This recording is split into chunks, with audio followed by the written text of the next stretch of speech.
Magandang araw sa inyong lahat. It's me again, Betchay. At sa video na ito, pag-usapan natin ang isang napakahalagang issue sa kalusugan, ang HIV.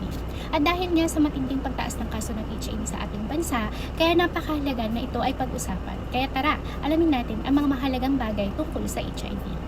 Ang HIV or Human Immunodeficiency Virus ay isang virus na humihina o umaatake sa ating immune system.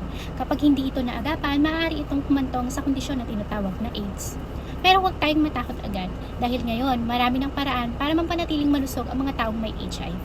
Ayon sa datos, milyon-milyong tao sa buong mundo ang may HIV. Kaya mahalaga na alamin natin kung ano nga ba ito. Paano ba naipapasa at paano maiiwasan ang HIV? So ang HIV ay naipapasa sa pamamagitan ng mga sumusunod. Una na lang dyan ay hindi protektadong pakikipagtalik. Pangalawa ay ang paggamit ng karayom na ginamit na ng iba. At ang pangatlo, ilan sa mga kaso ay mula sa mga ina patungo sa sanggol sa panganganak o pagpapasuso.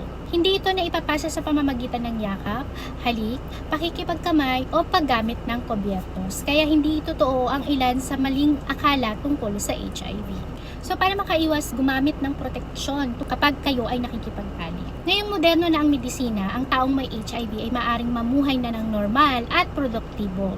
So sa tulong ng antiretroviral therapy o ART, napipigilan ang paglala ng HIV at nababawasan ang posibilidad na maipasa ito sa iba. Marami pa rin sa atin ang may mga maling pananaw tungkol sa HIV. Dahil dito, maraming tao ang natatakot na magpa-test o magsabi ng totoo. Kailangan nating itigil ang stigma na ito. No? Ang taong may HIV ay tao rin naman. So, karapat-dapat silang irespeto at bigyan ng pag-unawa at pagmamahal. Kung may kakilala kayong may HIV, suportahan natin sila. At kung ikaw mismo ay may HIV, tandaan mong hindi ka nag-iisa.